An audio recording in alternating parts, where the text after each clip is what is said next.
Good evening, high school football fans. Welcome to the Frenzy. Frank Solkowski. She is Amy Zimmer. We'll check in with Rick Snow and Dave Williams here in just a couple minutes. Well, it was another busy night on the high school gridiron. Tonight's schedule featuring 3 Coastal Empire versus Low Country matchups. Bluffton at Richmond Hill, New Hempstead at Hilton Head, and Beaufort at Effingham. And we'll get to those highlights in a second. But first, to a showdown on Savannah's south side. We're talking about Claxton at Savannah Country Day. The Hornets undefeated, the Tigers 3-1 heading into this one, and it was a good one.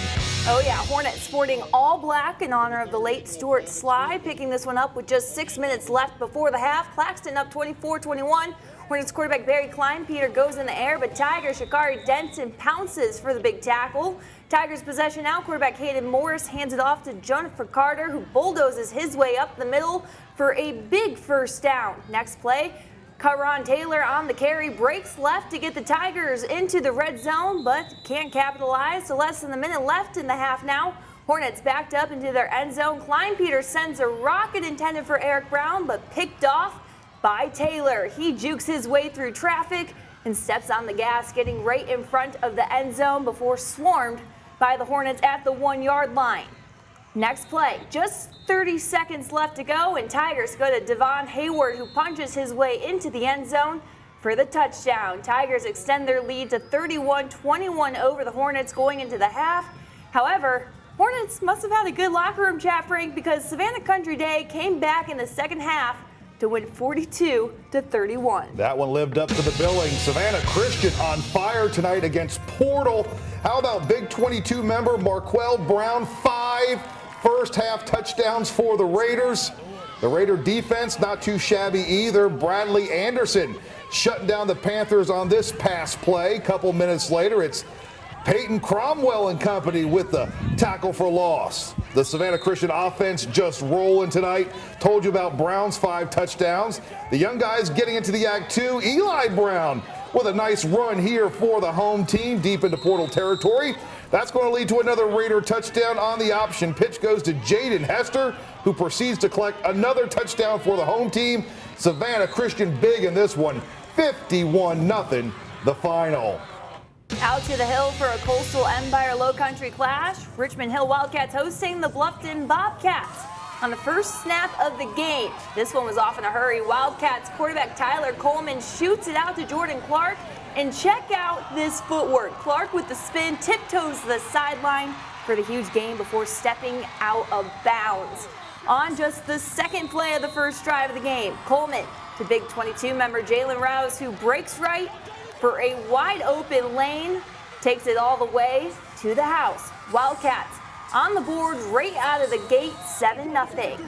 Next Wildcats possession, Coleman with time in the pocket connects with LaMarcus Prather in the end zone. Wildcats go up 14-0 over the Bobcats. Wildcats with the kick, and talk about a play for the highlight reel right here. Bobcats with Keem White from the end zone, outrunning all the Wildcats, takes it straight in for a touchdown. End zone to end zone for the Bobcats to get in this ball game. 14-7. The Wildcats respond. Coleman with the handoff to Ashad Robertson, who gets into the end zone untouched. Wildcats jump ahead 21-7. Bobcats looking to answer back. Quarterback Lee Kirkland decides to go in the air, tosses one up for White, who literally goes up and catches it over Clark. See you later. An 89-yard touchdown for the Bobcats. The Wildcats go on to win this cat fight over the Bobcats, 49-17 the final. Over at the Palace in the Pines, Effingham hosting Beaufort. Rebels looking good on a Friday night in Springfield. Zach Garcia going to connect with Keon Wallace for the huge pickup here for the Rebels. That would lead to Garcia calling his own number. He's going to go into the end zone on the keeper, and you know what? He eludes a defender, and like I said, he's not going to be stopped till he's into that payoff pasture, as Dave likes to say. The Rebel Rousers in full force in support of their team tonight. Yeah, Friday nights in Springfield, something special here. Beaufort looking to respond, but the Rebel defense up to the challenge. Jamari Davis with the tackle for loss. Beaufort would start to find some room to run, though. James Dagan going to rip off a big gain here for the Beaufort. Eagles coming in from the low country into South Georgia on a Friday night. Moments later, his number going to be called again. This time, he's going in for the Buford touchdown. But Buford's celebration short-lived. The Effingham offense rolling tonight. Garcia going to hit big 22 member Randy Scott for the touchdown. As you can see, as we look back, and there's Scott making the catch, and he's not a big 22 member for nothing. Rebels go on to win this one, 38-24, the final from Springfield. All right, let's go ahead now and get to the legend, Rick Snow. It's time for Rick to check in. Yeah, Rick making stops at a couple games in Midtown Savannah tonight. What do you have for us, Rick? Oh, we have a lot of excitement for you guys. After a slow start to the season, the Benedictine Cadets started to get on a little roll in Region 3 AAA tonight. Tonight, the Cadets facing Johnson out at Memorial Stadium. The Cadets and the Adams Smashers meeting in the Cadets homecoming game tonight. On the first play from scrimmage, Holden Gerner with a quick pass to Justin Thomas for 22 yards and a first down across midfield. Moments later, Kewan Mack takes it up the middle from the 3-yard line for a 7-0 lead with just over 2 minutes gone in the game. Johnson's first possession, the pass is tipped and picked off by Gavin Stewart at the 45, and he heads for the far sidelines where he had some blocking and returns it 37 yards to the 18-yard line to set up the Cadet offense once again.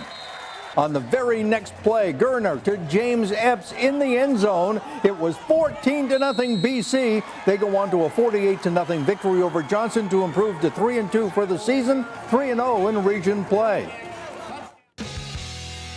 At MC Anderson Field, Calvary Day taking on St. John's in the Cavaliers homecoming game. In the second quarter, the Calvary defense is hitting hard, jars the ball loose, but the Cavaliers can't corral it, and the ball finally goes out of bounds for a big loss, though, for the Islanders. The Cavs take over, and Thomas Carver rolls to his right, finds a wide-open Jay Wetherington on the far sideline, and that's good for 25 yards and a first down. On the next play, Carver in trouble again, but he gets away, rolling out to his right, finds Wetherington once more, wide open in the end zone. It was 28-0 Calvary. The Islanders moved downfield late in the first half and had first and goal, but the defense came up big. Greg Daniel and Troy Ford making the stop. The Cavaliers roll 48-12 to improve to 4-1 for the season. It was homecoming in Garden City as Groves took on Savannah High, as each was looking for their first win of the season. The Rebels defense was all over the Blue Jackets in the third quarter, leading by a score of 10-0. Savannah High trying to move the ball, but it's fumbled and it's scooped up by Tremaine Johnson, and he returns it to the end zone, but a block in the back penalty at the 2-yard line nullified the touchdown. They would wind up kicking it back to Savannah High, and they have the ball. They snap, goes over the head of the quarterback, and is finally picked up by William Allen, and he scores the touchdown to make it 16-0 Groves. You would think it was all over, but Savannah High rallies in the fourth quarter for a 20-16 victory, their first win in 2 years. Amy and Frank, that's a long time to go without a win. And congratulations to the Blue Jackets. A much-needed win there. All right, thanks so much, Rick. After the break, we'll head on over to Hilton Head, where the Seahawks were facing New Hampstead. Highlights from the Low Country and many other games when the frenzy continues. Stick around.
Welcome back to the Frenzy here on WJCL 22 News at 11. Let's not waste any time getting back into the highlights. At the Corral in Guyton, the much improved South Effingham Mustangs back on the home field Friday night. The Stangs welcoming Tattnall County to town. And I tell you what, as always, fun night at the Corral in Guyton. And the Mustangs came ready to roll in this one.